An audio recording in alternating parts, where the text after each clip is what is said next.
and welcome everyone to episode 10 of the Lazy Dragon Gaming Experience podcast. How are you guys feeling? A lot better. It's been a while since we've recorded because both myself and Evie have been horrendously ill. Yeah. And coughing, which is the bit that we couldn't record with. Everything else would have been fine, but yeah, when I cough, I have to work through it. But no, well, both of it, all three of us doing it. Yeah. I don't think would be. Welcome to Coughing, the podcast. Today will mostly be snot, coughing, and sneezing. So if I do cough, you have to forgive me. I'm just shaking it off. But other than that, how are you? We haven't seen you in weeks. I know, that's what I mean. It's been forever. To the listeners, I know for the listeners, it's just been the passage of time. It's ephemeral. But I've been pretty good. I'm working on a lot of stuff. Like, the Twitch stream's going good. Good. Yes, I do tune in. We're just getting some... we're about to start our YouTube stuff, finally. Ooh. We've got some lovely new shiny equipment on the way. That's a good segue, Pete, that, by the way. Do you know why? Why is that? Because the Lazy Dragon Gaming Experience is now available on YouTube, on the Lazy Dragon Gaming Look at that. YouTube channel. It was almost like we planned it. It's almost like we planned it, but we really didn't. I didn't even know. So we are available now on YouTube. To all our worldwide listeners, especially those of you down in Australia. Or the Philippines, you can now watch it on YouTube. So if you are listening in the far reaches of the Southern Hemisphere... Good day, or I don't know how to say it in... Hello. Hello, yeah.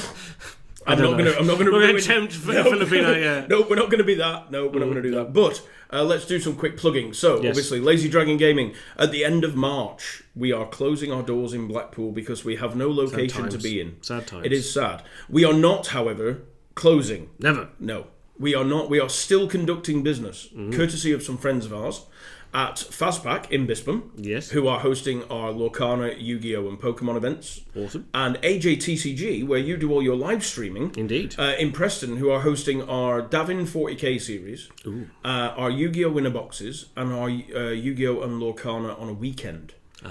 So we've got weekly stuff at Fazpack in Bispam, and we've got weekend stuff at AJTCG in Preston, to coincide with their own bits and pieces. So so that's that. But you can find us on all the social medias, including YouTube, obviously, Facebook and Instagram, where you'll find us at Lazy Dragon Gaming. Also, our website is lazydragongaming.com, where you can find all sorts of lovely things to order while our doors are temporarily, at least, closed. Pete, go! You can find me at Onyx Dragon Gaming on both Twitch, Mondays, Tuesdays and Wednesdays now. We've moved away from Fridays. Oh. Yeah, it wasn't doing well for it. There's lots of things. Plus it means I get to go and play in pre-releases for Magic and actually go and see my friends. That's probably a good idea. That also helps. So yeah, we moved to Mondays, Tuesdays and Wednesdays on Twitch from 6 till 10. Also YouTube, like I said, I filmed our first video, but sadly the equipment I had was not the best. So please don't judge me for the first video. But we have just been able to purchase some lovely, wonderful filming equipment, which is winging its way to me as we speak, so we can make some proper high-definition videos and very nice sound and everything. Oh my god. So keep your eyes peeled. Yes. I don't really think that the super high-quality stuff is what people expect from newbies, I don't think. I know, but I'm a perfectionist. This is one of my downsides, is I feel like if I'm going to do something, I'm going to do it as professionally as I can. I agree, but I think that getting it out there and letting people, I think your personality will carry you. Which is what I'm hoping. Yeah, I think that's, and your skill at painting. Which, by the way, if you haven't tuned into Pete, go and watch how good he is at painting. Thank you. I will beat him into entering the. On the day of recording, we are doing a special challenge, a sponsored challenge. A friend of mine has 4 Raven Guard Contemptor Dreadnoughts that he needed painting, and I stupidly said that I reckon I could paint them in one stream. So 4 hours, 4 Dreadnoughts. Can we do it? We'll find out. By the time this goes live, it will have happened, but you'll be able to find the VOD on YouTube. So if I look back and see whether we did or did not manage that. Yeah. So today, for our 10th episode, our first in double figures, we were supposed to have a Q&A. Yep. But I'm a dumbass. Yep. And I left all the questions in the shop. So, as a result, what I've done is I've gone on to the hole that is Reddit. And I found some common questions about 40k forums. I went on the internet and I found this. Now, some of them Evie can get involved in as well. I'm not going to ask all of them because some of them are a bit weird. It is Reddit. It's Reddit. But some of them can get, and some of them Evie won't be able to get into because it's a bit deep into the lore. Because the first question that I have for you is: you get to swap 2 of the Primarch's capsule starting locations. Which do you choose? As in, I'm assuming, you take a Primarch and you take him out of where he landed and you put him somewhere else. I have my first one that I want to move, but I'll let you go. Yeah, See if you don't this have is one a at this the is a real tough one actually. I think because it's interesting. Because there's different ways you can look at it, isn't there? You can look at it as because in theory I could swap Alfarius and Horus. You could. And therefore avoid the whole heresy altogether, I would assume. Hopefully. Well, no, maybe not. No, I don't Because that would put him on Terra and he would be right there. Do we know for certain that Alfarius stayed on Terra? Is that actual canon yet? I believe it is. Okay. But obviously it's the Alpha Legion. Yeah. All the Alpha Legion players who are listening to this are currently going, but it's all a lie. Lie, yeah. But yeah, no. And that is a lie. Yeah. Yes. Everything I say is a lie. Yeah. And that phrase sends my anxiety and adrenaline spiking and... Evie is not a fan of the Alpha Legion. Yeah. No, I like it. I like that it's mysterious and weird. It's the fans that get me. Yeah. We're like again, Praetorian of Dawn at the end, where he's like, they had to put a chapter in specifically to be like, no, he really is dead. He really is dead. And all of the people are like, no, it's not though, because it's Alfarius. I'm like, It's no, like Alfarius is dead. But the Tactica Imperialis video on the Alpha Legion. yeah. And they tell part of the story and then they go, and that story is a lie. Yeah. And I can't listen to it when I'm about to fall asleep because my adrenaline just spikes and I'm wide awake again. Then I have to listen to the next story and I'm about to fall asleep and then they go, And that was also a lie. And I'm like, oh my god, Yeah. I can't sleep now. But yeah, no, like I'm trying to think who I would swap. If I had to swap, that's a really tough call. I have one for you. Yeah. I would swap Horus and Conrad Kurz. Ooh. Because I really want to like Conrad Kurz. Okay. But I don't. Yeah. And I don't because people like Conrad Kurz. And you're not supposed to like Conrad Kurz. I like Sevatar. Yes. Sevatar is the best version of Conrad, Night Lords. Yeah. But you're not supposed. But I think, given being found by the Emperor first, and not like later on when he's had chance to become like the Night Haunter, because that's what he becomes. Yeah. And like let Horus go to Nostramo, where he could probably do some good and fix things. Yeah, maybe he wouldn't. Yeah, maybe he wouldn't end up with evil the Batman. Night Haunter, the evil Batman, and he'd be a gang leader, wouldn't he? He'd look like more of a gang in the way that Horus was. Yeah. So I still think he'd still be down a part of the dark path though, because but it wouldn't be as bad because the Emperor would get to him first, really quickly. This is true. So he wouldn't have time to see all these visions and. But also, then would he change the visions as well? That's the other point. That's the other thing. So that's do you know who I'd want to change? Actually, thinking about it, Angron. Oh, I like it. I don't know who I'd swap him with. Right. But more because I want to see what a non-broken Angron. Perturabo. Yeah, because no one cares. No one cares about Perturabo. Yeah. He's just sulky and he can be a gladiator. He can whinge about things. He can do those things. Yeah. So he can sit and whinge on Nicaria about being a gladiator. Yeah. Yeah.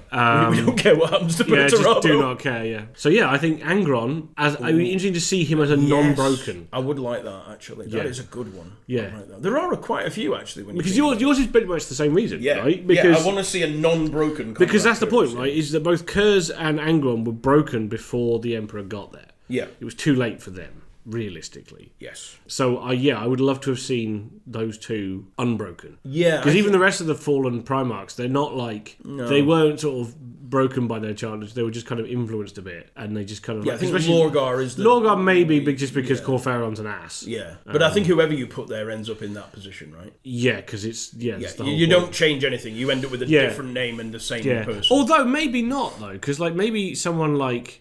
it's hard to think though, because because obviously they haven't got the basis, because obviously the whole thing is they're religious nutters. So if you're growing up in that environment, and that's the thing about being a Primarch, obviously, is you are the best at things. Yeah, you become the best at being a religious leader. Yeah, exactly. So yeah, you're right. It probably is broken. You end up regardless. with Lorgar. You just change the name. They just might be more powerful because Nor Lorgar's a snivelling little shit. Yes. Yeah. But yeah, so that I like that. That's That was really really cool. question. Actually, the next one, bit of a transcendental one. This one. What would the Chaos Space Marines do if they actually won? They fight amongst themselves and kill themselves. Yeah, they burn themselves because out, that's the whole that was part of the whole thing from the Cabal in Legion. Was their whole reason why they told the Alpha Legion to fight for Horus was they were like, if the Emperor wins, everything just stagnates and like chaos eventually will like win. Whereas if Horus wins, he'll eventually be tormented by himself so much that he will end up destroying chaos once and for all. Humanity will be gone, but the rest of the galaxy will be spared. Yes. So that was a whole Alpha Legion thing, right? That was part of one of the reasons why they started turning anyway. The thing about chaos is it's self-defeating. Yes. This is why we used to have the fifth chaos god Malal, who represented its self-defeating nature. Yes. That's the point, is they can never agree long enough to make anything work. So if they won, they would just tear themselves apart, and then everything in creation would probably just come crashing down. Yeah. It would actually benefit the galaxy as a whole. Well, no, because that's the problem. I think it would become just a self-churning mess. Because maybe, but don't forget, once everything's dead, there's nothing to fuel the warp. Yeah, but you end up with Necrons, right? Necrons, Tyranids, and all. Yeah, but they get run over. That's the point, right? They all get eaten as well. Yeah. Because if Chaos wins, they become transcendently powerful. Do they beat them though? Do they beat the Necrons? Know. I mean, do the rest of the Necrons? Because don't forget, not all the Necrons have woken up. True, there's a point. Yeah, and we haven't got all the Tyranids. And Chaos versus Nids could be interesting. I think there's a lot of species. But I'm pretty certain that the galaxy would like burn in just a different way. Right? The Tau just go poof. Like, let's be fair. The Tau just go poof. They're gone. Quick! I'm going to fall to chaos. Yeah. God. Okay. So with that one, we move on now to the second and 11th Primarchs were intentionally killed by the Emperor. That is the question. It ends with a question mark. Were they intentionally killed? See, that's the thing. From what the little tidbits we have from the Heresy series, it is implied that something went wrong. Right. And that possibly Russ was involved, and there might have been intentionally, like... So remind me, who are the second and 11th? We've no idea. We don't know. They're the two... They're the two unnamed. It comes from a... redacted. Yeah, it comes from the fact that the whole thing with the 20 legions thing came from a list of Roman legions. Yes. And the list, whatever this list is called, the second and 11th were missing or marked out. Yeah. So when they came to do the names, they left second and 11 off. This is one of those things. It's one of those mysteries I never want to know the answer to in 40k. Like, I don't mind understanding more about the heresy and the scouring and all those sort of things, but I really don't ever want to know what happened to the second and 11 Primarchs. I think it's best left unknown. It's a better story if they leave it to your imagination. I like. They've hinted at loads of things, like the fact that maybe the Ultramarines got a lot of the Marines left over, kind of got quietly shuffled over. Yeah. I mean, it's interesting for the future as well, because in theory, Belisarius Caul's still got their gene seed. He does, yes. Technically, so long as it existed, he has all of it. Exactly. So, and he still has all the traitor seed. He would never use that though. Well, yeah. He would never. He asked Rabute Gilliman's permission to use it, and Gilliman said no. And that's why I bet that conversation was like, so would it be really cool? Like, he's like beckoning in from the kind of like, would it be cool if we could use the other like 9 legions for things? And he's like, these guys are starting to walk through the door. And then Gilliman's like, absolutely not. And he's like, Caul's like, no, starts waving them off, like back through the door, like, let's shut the door quick. Yeah. No, we would never do that. No. Yeah. Why would we do that? But yeah, I like to think that I do like the mystery behind it. Yeah. My personal favourite that I've heard is that they were the 2 female Primarchs and they got shoved off out of the galaxy to go and do something else. I like that one. Yeah. I know it's probably the least it is likely. That's only because of a conversation Malcador has, where he says, I told him we should have made them all female. Yeah. And he laughed. Yeah. And he was like, no, we should have done. Yeah. So next one, Evie can join in on. This is a good one. I already know the answer that Pete's going to give. I know my answer. And who is your favourite Primarch and why? This one's easy for you, Pete. He's wearing a t-shirt with his with face. my Lord and Saviour, Lionel Johnson on. Yep. The reason why is just because I always loved. I think because growing up, like I got into how I got into sort of fancy and things with a lot of myths and legends, and obviously the Arthurian bent to the Dark Angels. The sort of noble knights, and as well, then as I got older and understood my autism and stuff, and reading that in him as well, I think that's cemented my love of the Lion. Who would you say because that one was obvious for you? Yeah. Who is your second favourite then? Because that one is less obvious. Yeah, that's like who is the runner up, the closest runner up to to your? That's a real tough question. Yeah, I thought that'd be a harder question. It is very much. I think I am torn between two. Ooh. And ironically, these are the armies I always come back to when I'm trying to plan out a new heresy army. One of them is Sanguinius. Yes. Because the great angel. Yeah. Yes. Because of his tragedy. Yeah. I think it is his like the fact that and he's battling amongst himself, like how he appears as an angel in a secular world and all that sort of stuff. But the other one, and this is again purely down to Gav Thorpe, the bastard, is Corax. Corpus Corax. Ooh. Deliverance Lost is one of my favourite books, right? In the Heresy, and I love how Corax is characterised in that. There's not a lot known about the Raven Guard either, is there? They're one of the less... They did flesh out I like the fact that apparently, supposedly, Corax is now some kind of weird shadowy thing, shadow demon thing. But yeah, he was always, because of the book Deliverance Lost, 100% because of the book Deliverance Lost. He really settled in my heart. Again, I think it's the tragedy and the rising from tragedy. Yes. It's a good story. Yeah, very good story. Recommend. Evie, who is because you know quite a bit about all of them by now. We've ranted enough. We've ranted enoch, but possibly exception to some of the traitor Primarchs, which you haven't really covered yet. But they can get in the bin, so who cares? My favourite Primarch. Yes. I actually think, and I think this might be a little bit controversial, but I think my favourite, like it. Heresy, might actually be Horus. Ooh. Because he, in from what I know about you guys ranting and stuff, which is fairly lore accurate. I hope so. I hope so, yeah. He keeps trying to do the right thing, and he keeps trying to get things on a track that is right and just, and he just keeps getting it wrong. I would agree. Early Horus is like that. He's very much like that in Horus Rising. Yeah. When he tries, at the end, especially when he's trying at the Interrex, and he's trying really hard to not have to conquer them, and you can see that he's, after the stuff he's been through recently, he's trying really hard to be no, I'm not just a conqueror type. Yeah. But the problem I have with Horus is that his arrogance is his pride. It's his pride, his arrogance. That his pride specifically that is his downfall. Yeah. Is that he's I could do a better job. Yeah.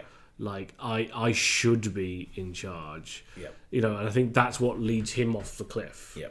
That and obviously Erebus.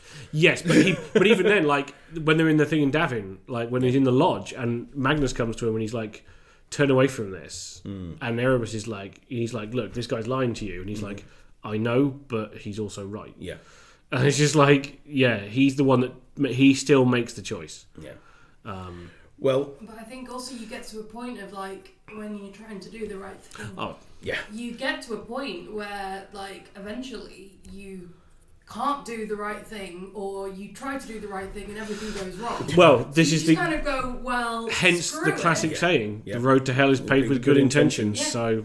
Yeah. Horus is definitely... Let's be honest, no man... It's the whole phrase, isn't it? No man is the villain of his own story. No. Even the greatest monsters in history thought what they were doing was right. Yeah. Yeah.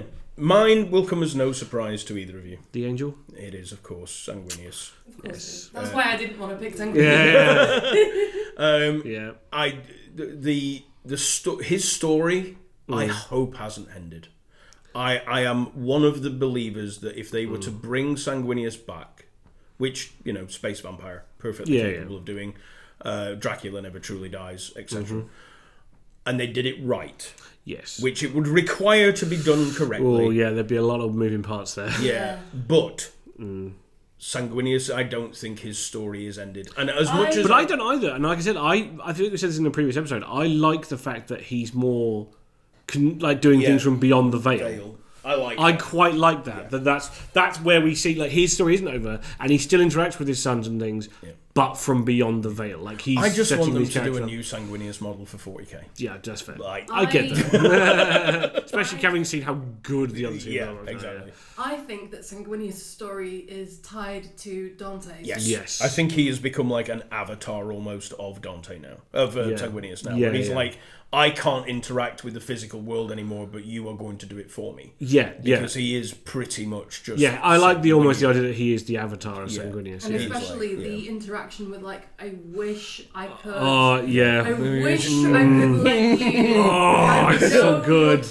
tired. Right in the feels. Yeah, it just gets you every time. I know you're so tired. But I need you to send you wish back. I could let you come to me, but I have to send you back. Yeah, I think that's the ultimate tragedy of the blind, isn't it? It's the service. Yes, it is. It's so in Mephiston, you can have these two choices. You can die right now, but your brothers might fall, or you can go back and be absolutely hated, Yes. and like shunned, and take that burden upon yourself. And it's like, oof.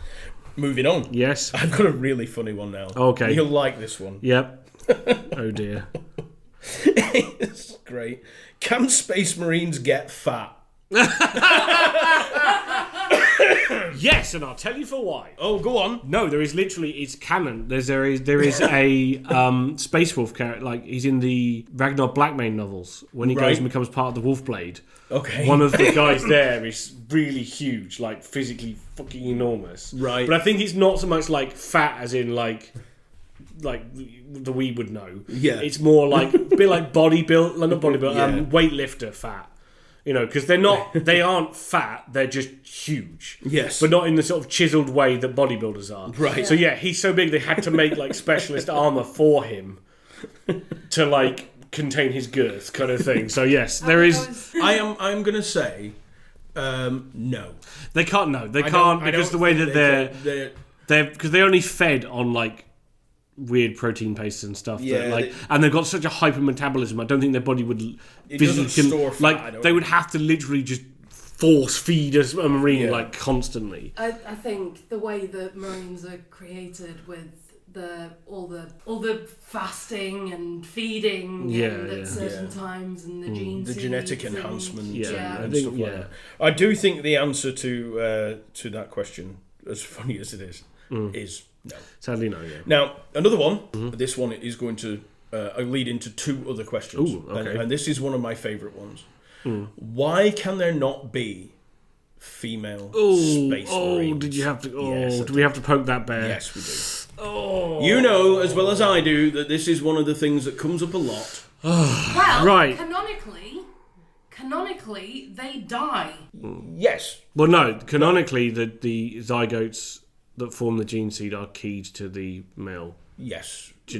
Also, this is my disclaimer. I know it's a fantasy universe and you can make the rules up as whatever you want, but if you're looking at it from an objective military point of view, if you are taking the single, the traits you're looking for specifically are physical strength and aggression and things like that, which are predominantly male traits, and you are looking for the top 0.whatever% of humanity, the analogy I like to use is, I know that Ronda Rousey could kick 7 bells of shit out of me, but if she was in a death match with Brock Lesnar, she dies. Yes. And at the end of the day, that is what you're screening for. You need 100,000 Brock Lesnars, and it will take you 10 million people to find them. Yeah.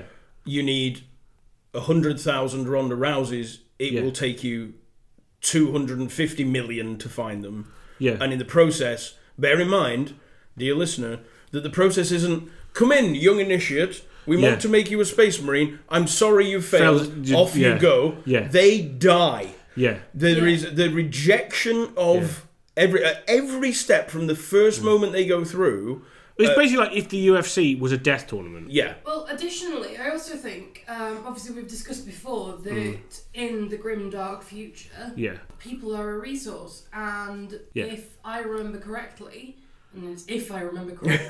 after going through the change with the gene seed and stuff, they become sterile. Oh, of course, yeah. They're not even human anymore. That's the whole point. They're not human now. They become sterile. Yeah. So you, in order to keep up the resource, you need healthy people out there who can, repopulate. Everybody that goes through it. Yeah. Everybody that goes through it. Space Marines don't reproduce, part one. They do become sterile. They'd have no sex drive at all. No.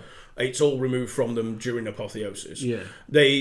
Most of the initiates die, bar less than 1% of initiates that go to become a Space Marine actually succeed. Because, as a caveat to all this, you could introduce the whole concept of female Space Marines if they effectively lowered the entrance bar, which is kind of what they did a little bit with they've sort of already introduced us a little bit with the Primaris. Yes. Because in Devastation of Baal, our favourite book, at the end, the kid who went before, and he got brain damage. He's like, he can be a Space Marine now because we have the technology. We don't have to have like the 0.0001% anymore. We can take like the 0.01% of people. So the thing is, my view is, it's the same reason why like they're going to call it like the Halo Spartans, right?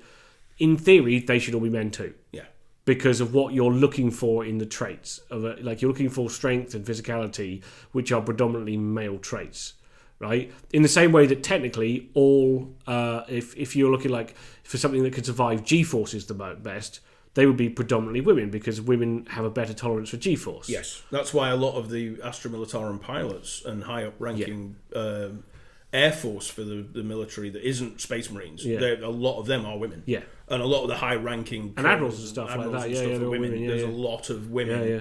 High ranking in the Guard. Yeah, because the thing is with the Guard is the Guard doesn't need to select for anything. No. The Guard is can you hold a rifle and vaguely point it at the enemy? Fine. It doesn't matter whether you're male, female, non-binary, whatever you want. It doesn't matter. Yeah. Your lifespan is 8 seconds and exactly. You can shoot the enemy. So, that's my objective look for it. So I like to think that it would be possible, but it's not numerically feasible. Is the way I look at it. And the other thing that I saw, which was quite interesting, and I did tell you about this at the time, and they were asked artists to design female Space Marines. And they're the same. He literally put forward a Primaris Space Marine in full armour. Yeah. Because you would never tell the difference. No. There would be no shape. No. Like, a female Space Marine would not be wearing boob armour. No. Because they would not have boobs anymore. No. And they would have their head shaved because the vast majority of Space Marines don't have hair. They would be jacked up to the nines the same way all the current Space Marines are. And they would be put in regular armour with a helmet on. You'd never know. Yeah. If you want to, in your headcanon, have my special legion of Space Marines is all female. Yeah. And they're on the battlefield, how do they behave? Exactly like the other Space Marines would behave. It would just take significantly longer to get them on the battlefield because your whittling down process would take significantly longer. If that's the headcanon you want, you can have that. Like I said, my view is, whatever you want to do with your hobby, it is your hobby. It is your day. Absolutely. Yeah. And I'm not going to, if you rock up with a bunch of female Space Marines, I'm going to be like, oh wow, cool conversions, whatever. Like, you do you, that's great. Like I said, when I personally approach it, this is what I'm trying to say as a disclaimer, is that I try and view it from an objective scientific viewpoint, which I try and do most things. And in that case, what is the outcome you're trying to achieve, and how high your tolerance is? Yes, it's the same argument with like people have with should women be able, like should like the Williams sisters be able to play male tennis, and you're like, well, considering that the fastest female serve on record would be an average male tennis player, no. You physically cannot compete. Serena Williams actively said no. Yeah, but that's the point. Like, she actively went, no, I don't want to. I'm happy doing what I'm doing. Exactly. But my point being is like that's another argument that people ask is that what should certain sports be integrated? And you're like, no, because that's why we have weight categories. We have weight categories for crying out loud, let alone in sex categories. I mean, in tennis, you can play mixed doubles. So that's fun. Yeah, no, I'm not saying But anyway, we'll move on from this. Moving on from the most controversial question you could possibly ask. Yes, indeed, I like that one. That was good. We can upset everybody with one easy thing. And you've got two subparts, apparently. Yeah, I know, right? We even went on to tennis. Oh, good. Yeah, it's so great, isn't it? So this is a good one for you. You both know a little bit about this subject. Is the Emperor of Mankind now considered a god? Oh, now. Yeah. That depends. No. Is the Emperor of Mankind now considered a god? I would argue yes. Ooh. But I would argue that what's on the throne is a different entity. Yes. I would agree with you. Yeah. Because I'm thinking of like the more that people believe in something, the more it manifests in the warp. Yes. And I think what's left of the Emperor's soul has transcended. And that's why people are able to access their faith in him, and why miracles and saints and things like that exist in 40k. But I also think what's left of the physical remnant of the Emperor is still sat on that throne, and that is why that has no emotion, and has no All the thing with his humanity is transcended into the warp. Yeah, and I think that's the thing. I think that's why when Gilliman tried to speak to him and he kept getting all these conflicting things of like very logical, calculated, calling him 13 and like his last weapon, and like he was like, "You are my last hope. You are my last tool." Yeah, is like, I think that's because he's broken. He's not, and maybe he's trying to talk through that conduit, and it's like not coming across, like it's not translating. That's how I like to think of it. Is that the Emperor is a god, but he is also in the same way that Magnus is various shards. Yes, like Magnus hasn't been a complete being since Prospero. No, so I like to think that the Emperor is almost the same. Yes, because I have been and forever shall be a follower of our mighty Emperor of mankind. Yes. You are a loyalist. I am, because like I said, I love, despite what Games Workshop have been trying to do recently, which is make the Emperor out to be this soulless, unknowable being that just doesn't care about anything. I've wholeheartedly disagree. There are too many examples of his beneficence and love. Games Workshop are trying to do one thing, and most of the authors are trying to do something else. Yeah, and I'm just like, no, he's just. I like the fact that he is this transcendent power. Like he is the most powerful human being that ever will exist. But at the end of the day, he's still a man. Yeah. I've always loved the idea in the 40k universe that the more people believe in something, the more power it's within the warp. Yes. And when you've got 100 billion people believing that the Emperor... trillions and quintillions, yeah. Believing, that the Emperor is a god. And like, I also love the idea that messes with the actual physical entity of what the Emperor is as well. So no, I don't think him as a person is a god, but I agree with you that the entity known as the Emperor is, yes. I do think they've split. Yeah, there's two now, basically. And you can tell that when... I like to think it maybe that it's like it's a bit like the god part of the Emperor, if you imagine it sort of going off into the warp with a tiny little tether. Yes. To the husk that's on the throne. Yeah. But I think that's the thing. I think the thing that stops him from fully transcending is that final tie. Yeah. To that mortal shell. Yes, he'd have to die, right? And you have to finally die. I think that would be the, because that used to be the idea that like if he, because in theory, right, he's a perpetual, right? Yes. So in theory, if he dies, he just pops back up again. But because they can't let him die because of the throne. Yes. Because it would suck terror into the webway. Like, like that's what stopped him from regenerating. But I also think that there is a part of that soul entity within the warp and the physical entity that are trying to pull themselves back together so that they can be there for their sons. Yeah, almost definitely. I think that's why when like I say, when Gilliman came into the throne room, I think that the entity was trying to talk through. Yeah. And it was getting garbled in translation. Yeah, it was all over the place. Yeah. But that's how I view it, because like I said, I love the Emperor. I love the Emperor, my God. He's my boy.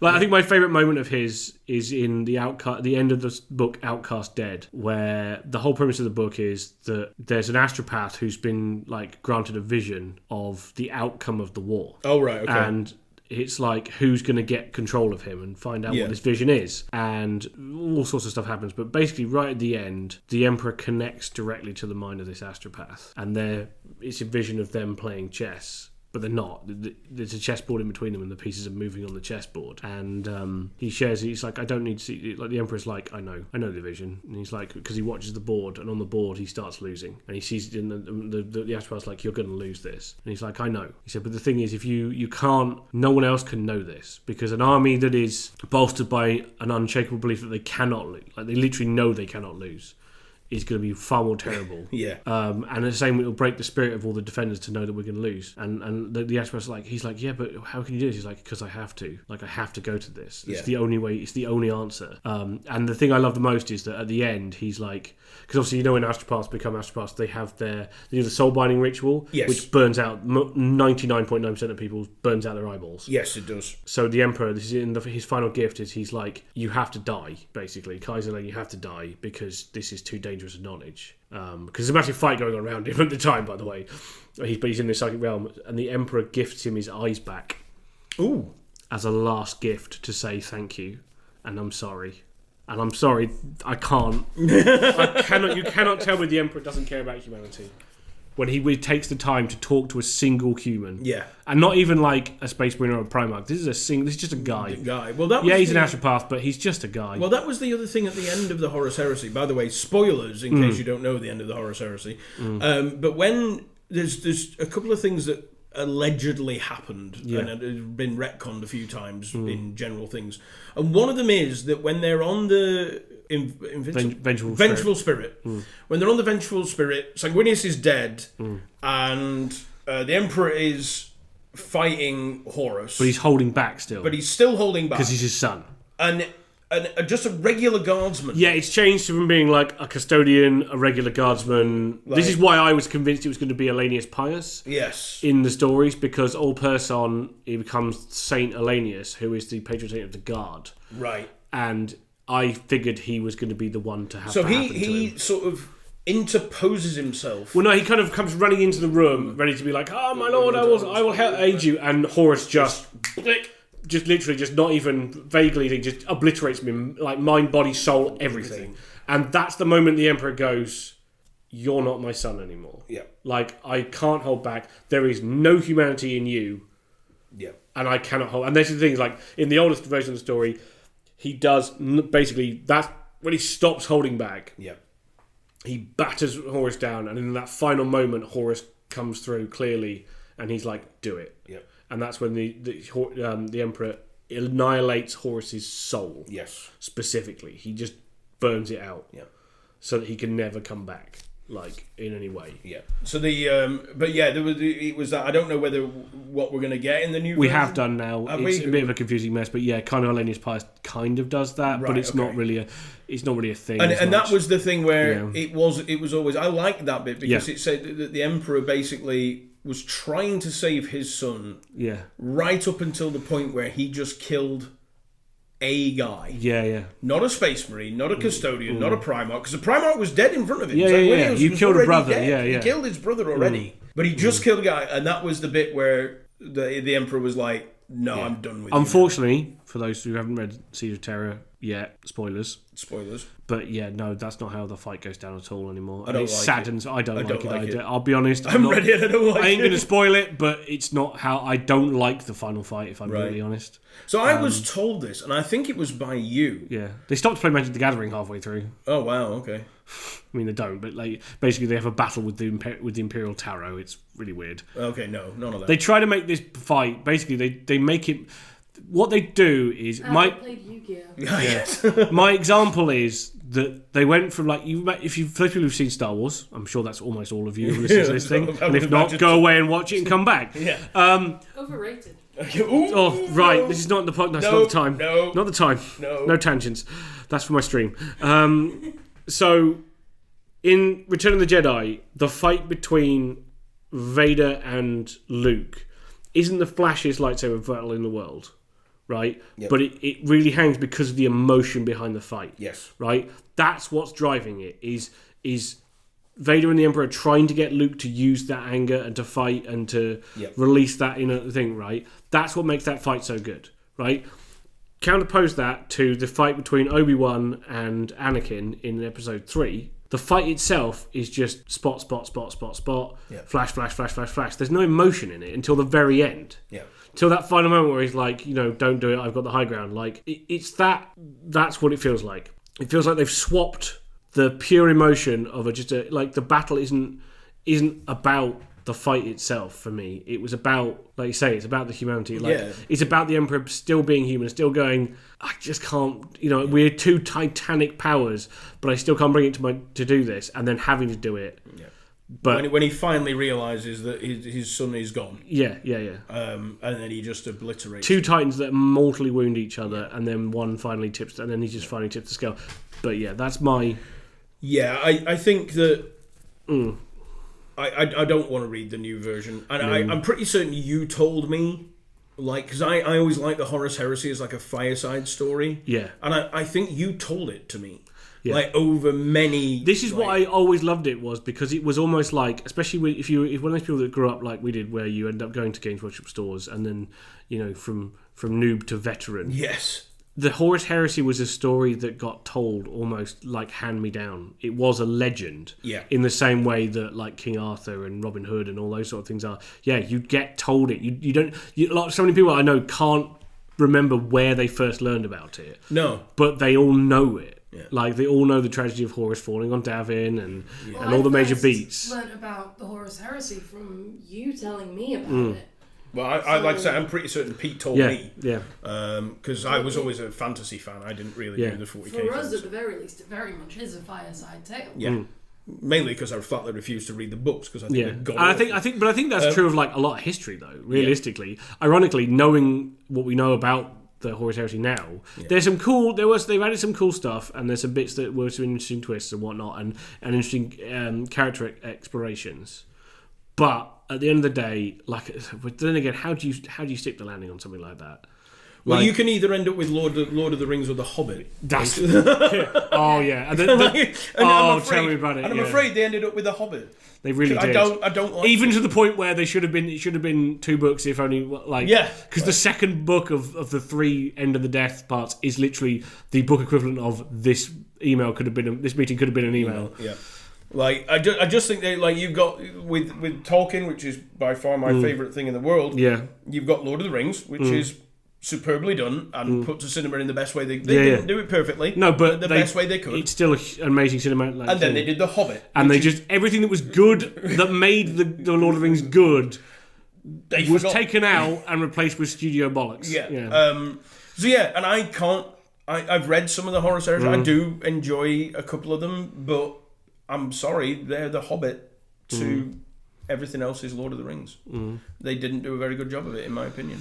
That's fair, if you like it, I don't want to take it away from you. No. Please enjoy it. Each to their own. Each to their own. Please enjoy it if you like it. I, however, I can leave. I think I'm almost directly on the opposite side of the like hate spectrum there of you, in that I'm like I like the Heresy as a whole, but I feel like there's a few too many stumbles. Yeah, I would happily tell people about the Horus Heresy. Yeah. But like I feel like there's too many stumbles in the narrative. The story is very good. I just don't think the books are very good. I think like individual parts of the story. Yeah. I think that some of the moving parts are very interesting to listen to. But like I said, with like Star Wars, I find it overrated as a whole. That's fine. Yeah, I think you can't like the same stuff. But then like I know there's like our friends that like I absolutely love the old Ray Harryhausen movies because that's what I was brought up on. I love watching Clash of the Titans, Chasing the Argonauts. Yeah. But I have friends who can't stand them. They think they look crap and rubbish, because they didn't experience them at the time that made you go, moving my god, yeah, because like those, you know, hell. Yeah. So, but yeah. Anyway, moving on. I have one for you. This is an interesting one. If all what's the fucking emotion? That was the word I was trying to find. All emotion was removed from the 40k galaxy, would Slaanesh wither and die? All of the Chaos Gods would wither and die. Do we think? Yes, because they're all reflections of emotion. Like, the whole thing about Khorne is, the reason why Khorne is the first of the Chaos Gods is because he's the anger and the... Was he like when Cain killed Abel? Is that a thing? Yeah, well, the first murder. Like, the demon of the first murder is called Drachnian. Which is... the name of the sword. It's one of the coincidences, that. Yeah. It's currently, what's his face's sword, right? Yeah. Abaddon's sword was... Is Drachnian. Drachnian, yes. Yeah. But the point being is, yes, the whole idea is that sentient life creates, its emotions create echoes in the warp. Yeah. And those echoes over time have coalesced into what we now know as the Chaos Gods. So it's not just Slaanesh, it's all of them. Yeah. Like, because like Nurgle, for example, is that longing to cling on. It's that like that it's a twisting of hope. Yes. It's trying to keep yourself alive. Like, you know, say when you're going through the worst, when you feel ill, absolutely deathly ill, but you just want to hold on to it, like you're just carrying on. You know, that is what that is twisted into, and that's why it's twisted into, rather than getting better from the disease, it's just that existence continuing constantly.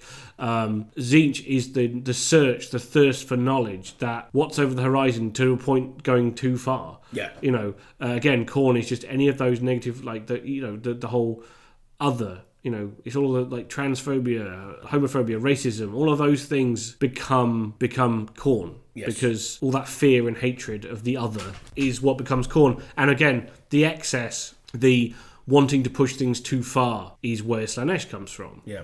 Obviously, that's what happened with the Eldar. They were experimenting way too much and pushing the bounds of everything. Like, yeah, it wasn't just sex, drugs, and rock and roll. It was any kind of experience. Like I say, music, art, drugs, any of the sensation. That's the whole point. Is that it's Slaanesh. The word is excess. Yes.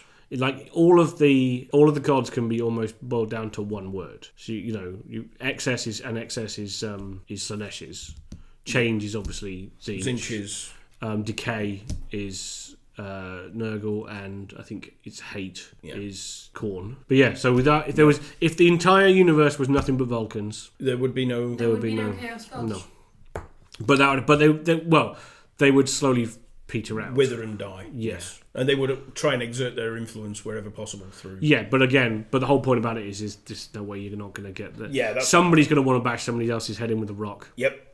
Somebody's going to want to write. Somebody's going to want to know a little bit more about the world. Somebody's going to get ill and just want to cling on for one more day. And somebody's just going to want to see what happens if they eat that mushroom. Yeah.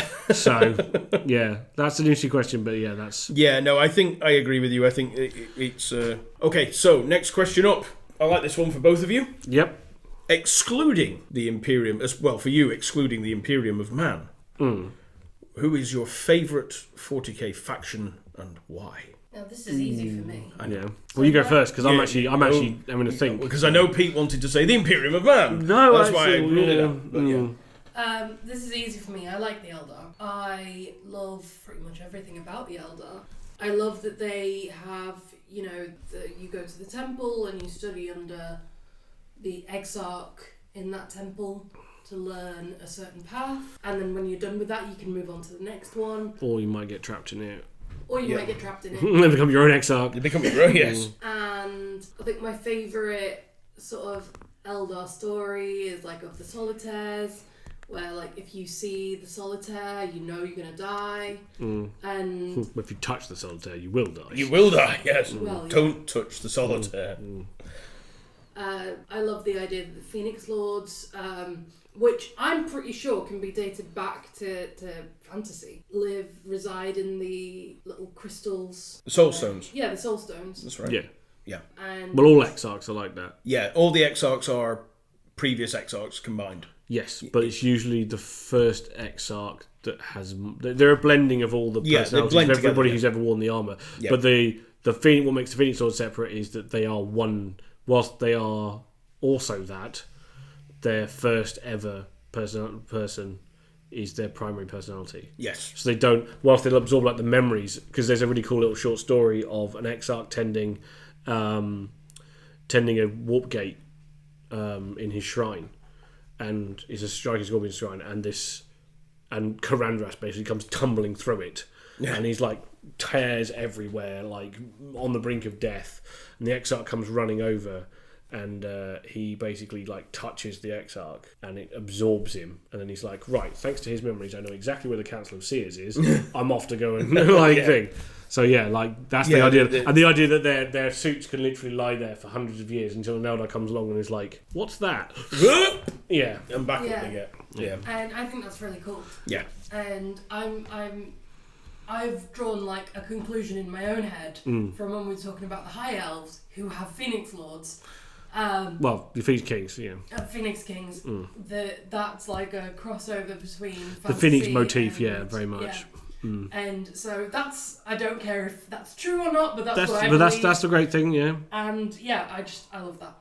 And I love my very first army was my green Eldar with a gold trim and battle penguins. Yeah. And it still sees play. Yeah. It's actually on the battlefield now as opposed to in a cabinet. Very nice. Yes, because Aaron has it, and he's slowly developing it into his own force, but there are still penguins visible on a Monday night. To be honest, Eldar would have been one of my top factions. I thought they would be. Because Ulfway, I'm an elf guy. I've always been an elf guy, especially in fantasy. But yeah, in 40k, I agree with you. There's a lot of the similar things. But for the sake of being different and saying something in a different answer, it would be the Black Legion. Ooh. even more, like, they were always one of my longest serving armies. Okay. And even more so with the Aaron Dembski-Bowden novels. Right. The Talon of Horus and Black Legion, really fleshing out what it is and why and where it came from. Like, I love the idea now that the whole reason the Black Legion exists is it's about bringing together people. It doesn't matter from where from in the legions, but they're like, the whole point is it used to be about brotherhood. It's about being a legion. It's not about the gods. It's not about our petty rivalries. It's about the legion and the brotherhood there. And even though they're evil, and even if they are following the Chaos Gods, I love that side to it, that's what it was founded upon. It was like, no, this is a chance for us to be brothers again. And I'm like, that's really cool. Yeah, I like that. It's really good. Yeah. So my favourite is obviously Tyranids. I'm a big fan of the Tyranids. Nom nom nom. Nom nom nom. But if I was to pick a second, I think I'd have to go with the Harlequins. Yeah. Chegarak, I think, is like just one of the gods that I just think is so... It's just like, you could go and beat your enemy. You just choose not to. But wouldn't it be much more fun if we embarrassed them for millennia first? Yeah. And then, once they've learned their lesson, then we will kill them. Yeah. And I just like that as a thing of, like, he could give access to the Black Library to the people who need it. Yeah. In order to really do some serious damage to the enemies of everything, Eldar and orcs and all the rest of it. He could do that. He could let Ahriman in and potentially like redeem the Thousand Sons back to being like a force against chaos, because that's what Ahriman would do, because he hates Magnus the Red. So he would, even if he didn't like the Imperium, he'd still fight Magnus and therefore Zinch at the same time. But he doesn't do that.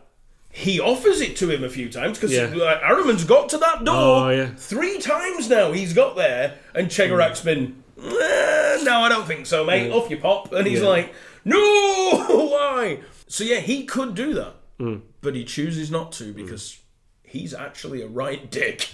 But yeah, so I love the Tyranids. Tyranids are great. I do like the extra galactic thing of them and not having the hive mind and actually being able to watch the Imperium sort of slowly figure out that they're not just locusts. Yeah. That there's more to them than that. Yeah.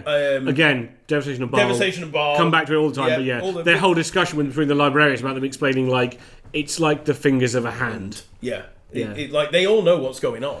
Yeah, and they're like, no, that can't be possible. Like, no, they do. We know that's what it is. And slowly the Imperium is like waking up to that fact. What's going on.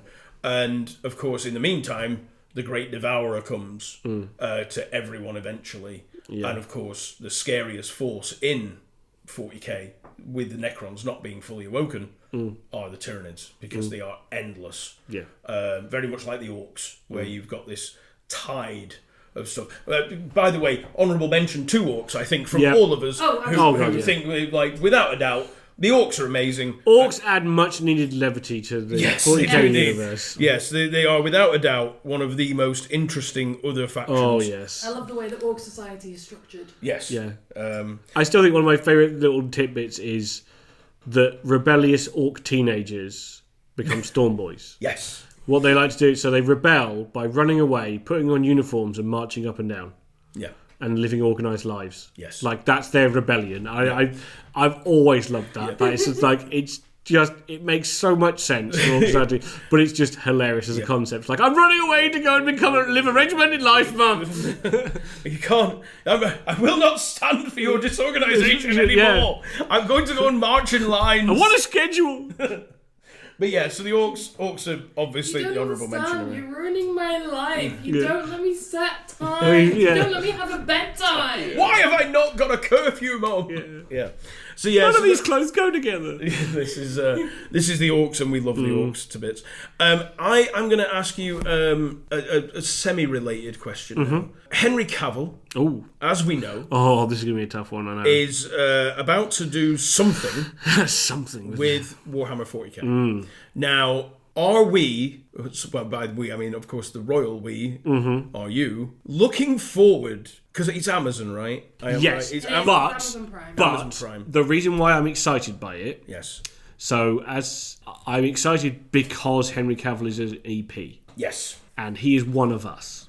Yes. Very much so. Yes, he is. To the point, he's very, very much so. Like it's not even a little. He's not even like one of these people like you hear. Even about, if he is a filthy Custodes player. Yeah, like you hear about some celebrities who that they've said they play or whatever, but like he's not just a player. He's like a full on like fan of 40k, he especially. goes to Warhammer World. He does. Yeah. He goes to Warhammer World. Yeah, but like the point is like he's always talking about it whenever he gets a chance. Yes. Like the fact that he like you see shots of him and he's like on a plane to go film something and there's like a copy of the latest Black Library novel on his desk and stuff. And the way he I remember there's an interview with him in like for the behind the scenes of The Witcher, and he's like, I have to stop this interview because I've been looking at this for ages. It's like this light that looks vaguely like a Blackstone Fortress. Yes. And he's like, like the fact that A, he knows what a Blackstone Fortress is. B, that he's like, that reminds me of, I need to get this out there, that this has been bugging me for ages. Like, this is where I'm like, this is why I feel like we're in safe hands. Yes. He's the only person who's ever got me to want to punch Graham Norton in the face. Oh, it's so awkward, that interview. Yeah. Like, so Graham asks him about his hobby. Yeah. And you can see that his face lights up and he's like, oh my god, I get to talk about this now on like a TV show. And then Norton just goes and makes fun of him. Yeah, it doesn't really get it, and it's just like, I hate that interview. No. But no, in any other time where he gets to cut loose, yes. Talking about celebrities in general, like, that I love, another one I absolutely love that's a huge fan of 40k, Shayna Baszler. Yes. Oh, really? The wrestler Shayna Baszler. Oh, wow. She loves 40k to the point where this is why I love watching every time she's done a match on a pay-per-view, because her ring gear is always themed to one of the Marine or something in 40k. Yes. Right? And it goes even deeper than this. Why have you never told me this before? This is the coolest thing, right? Why have you never mentioned this? Look what you've done. I know, right? So I didn't know this bit. My favourite part about this is she went in a match with Ronda Rousey, where she won the women's tag team belts with Ronda Rousey. Okay, and she was wearing Luna Wolf gear. Right. SummerSlam comes up, they're defending their titles. She comes out in Sons of Horus gear.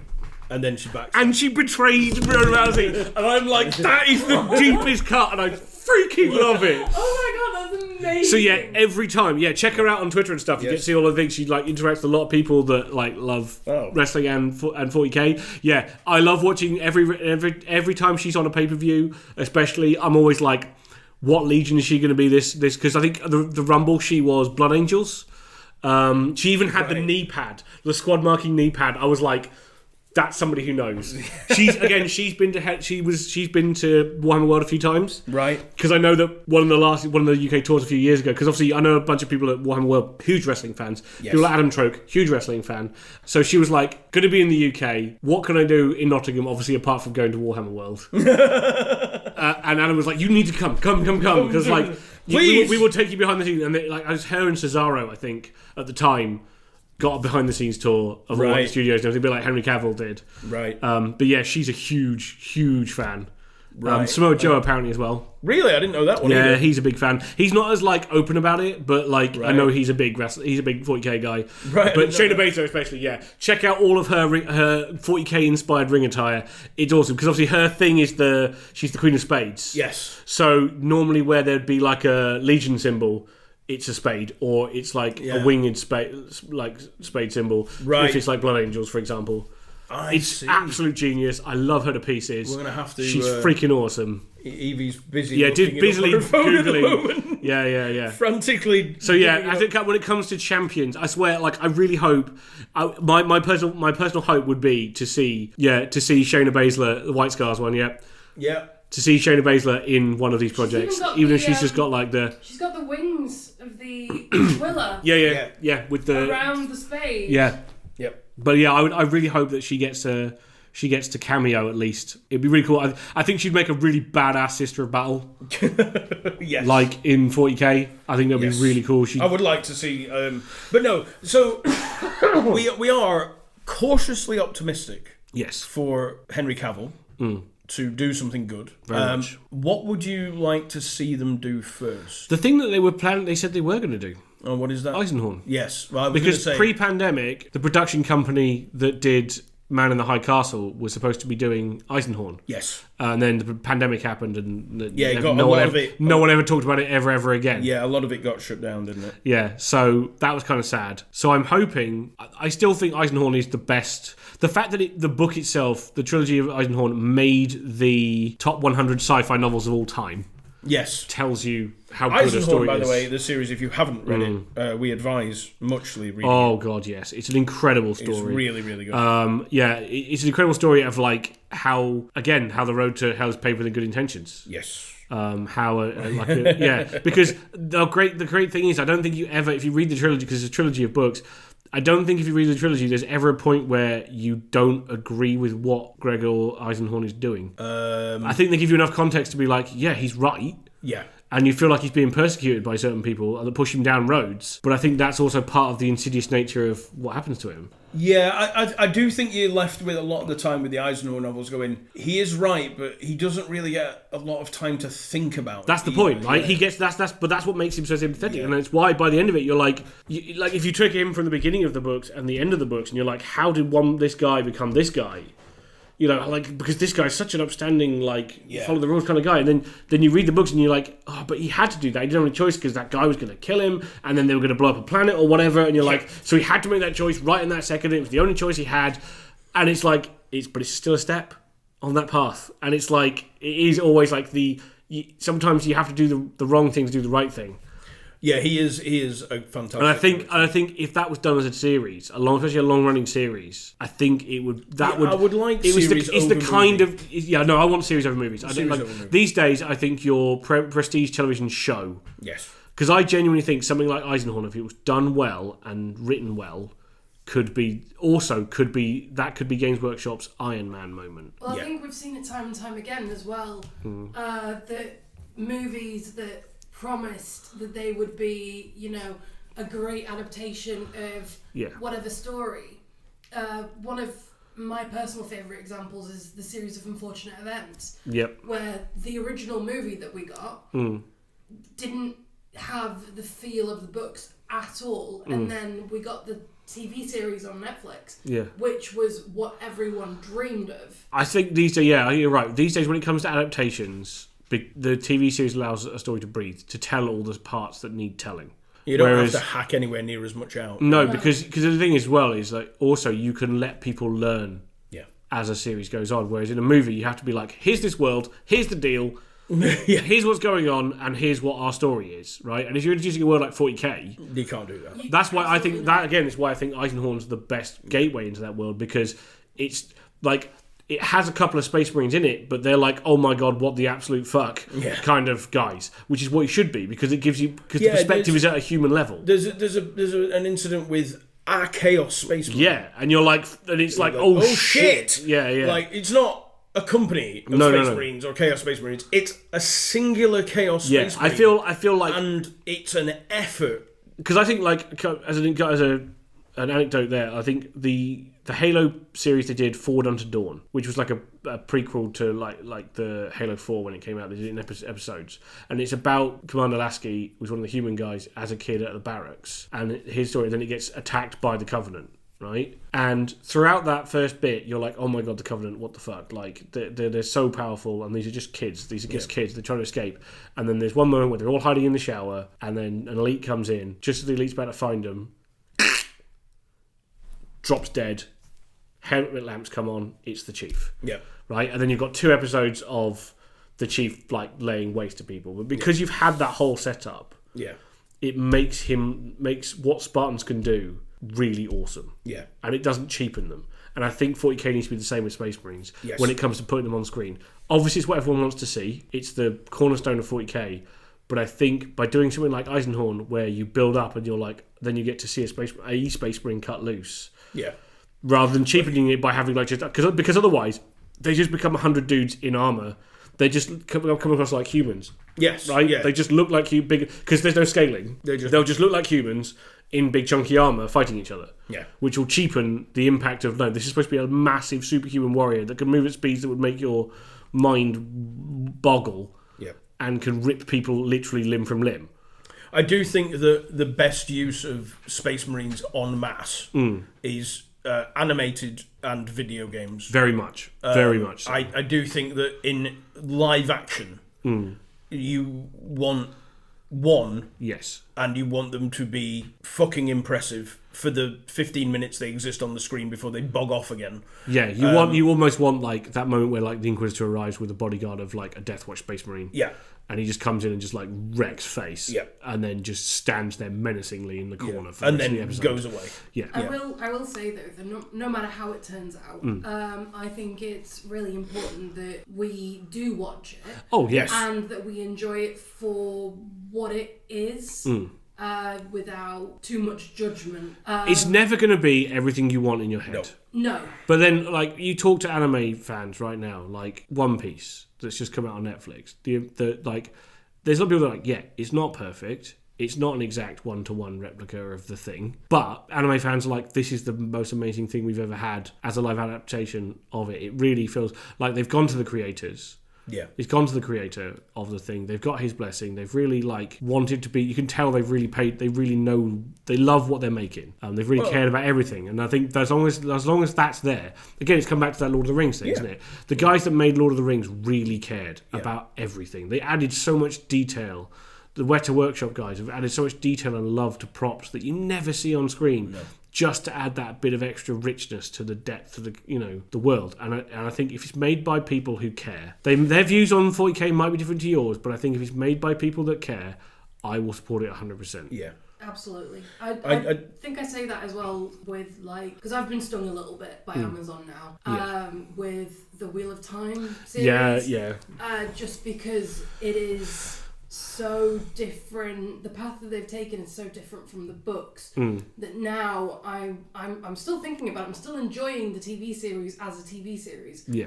But instead of thinking of it as an adaptation, I've had to train my mind to think of it as a reimagining or an introduction or the cliff notes. This is kind of how I feel about the Halo TV series that's going on now. I'm a huge Halo fan. I love the lore and the background of it. I watched the first season of Halo, and there was a lot of stuff that was very controversial, Chief not having his helmet on a lot of the time, things like that. But I watched the whole thing through, and I really enjoyed it because, Halo was written 20 years ago. Like, the original Halo was like 20 years old, right? The world's changed since then. Like, we tell stories in a completely different way. And I think they explored some of the darker aspects of the Halo lore in a really cool way. And I think they did homage to what went before it, but it's like I said, it is almost an alternate universe if you think about it that way. Yeah. Same with another one of my favourite books, Ready Player One. I love Ready Player One. I love the film, but the film, I like the fact that the film and the book are different because I get to enjoy a story I love two different ways. Yeah. And I think that's how I want to approach 40k. So my take on it is the same as I had with the Lord of the Rings TV series, which got lambasted. For all sorts of dumbass stupid reasons. Yeah. I am a huge Lord of the Rings fan. Yeah. I have read the Silmarillion. It hurt, yes, but I did it. I love the Lord of the Rings. I love the Hobbit. I love everything about it. I love the films. I don't like the Hobbit films. I don't think they were very well done. Nope. But I really enjoyed the One Ring, the Rings of Power, because I thought it was a really interesting take on that moment in time. That hasn't really been covered. No. And if you can dig out the lore for it, it probably has, but holy hell, you're one of 100 people. Yeah. Because, honestly, the Silmarillion is a hell of a slog to get through. Yeah. It's hard. It's not very good. Well, it's like reading the Bible. It's essentially the Lord of the Rings Bible. Just read The Hobbit, then read Lord of the Rings, and leave the Silmarillion alone, because honestly, it's hard. But I really enjoyed the Rings of Power because I thought it looked really good. It pulled the curtain back on the civilization. And I think that's the thing, right? It showed you what Middle Earth looked like before, when the elder civilizations, like the dwarves and the elves, were still ascendant. Yes. And they were there, and I enjoyed the bits with the dwarves and with Elrond and all the rest of that sort of thing going on.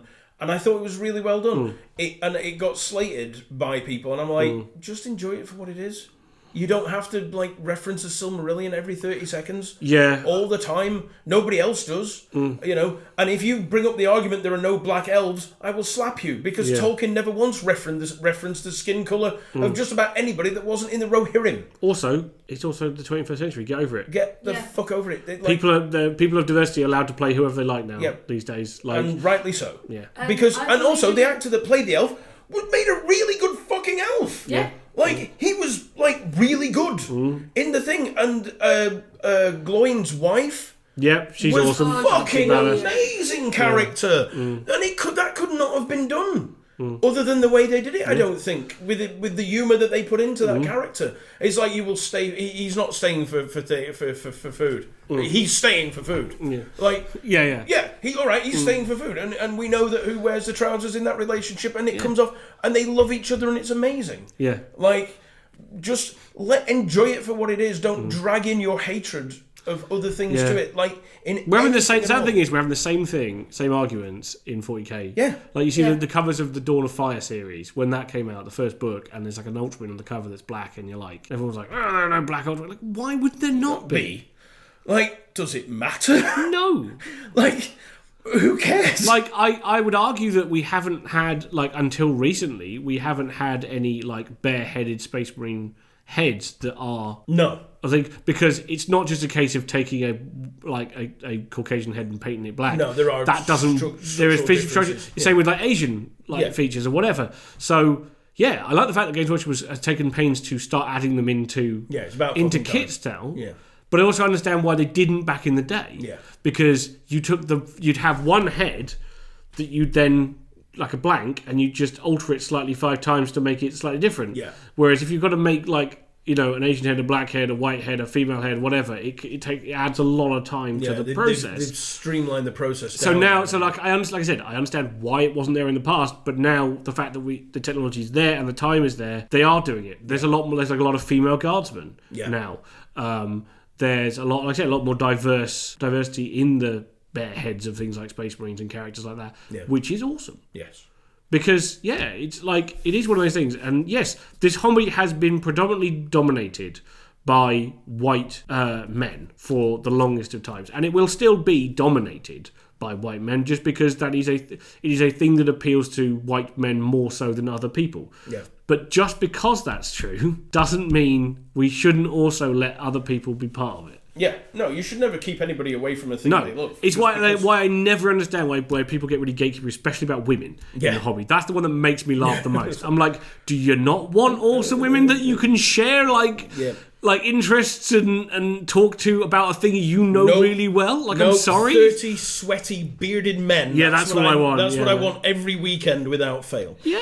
Like, that's the way that this will be a sausage fest forever. Which, if you're a gay man, fine. Brilliant. But if you're not, then we want more women in the hobby. We want more women in our hobby. You smell better, you look better, and you make everything better. Exactly. Well, thank you. And we add more, they add and also diversity is what makes things better. Yeah, and more interesting. It is. Yeah, because you don't otherwise. Look at the Space Marine Legions. This is the whole reason there are 20 Space Marine Legions.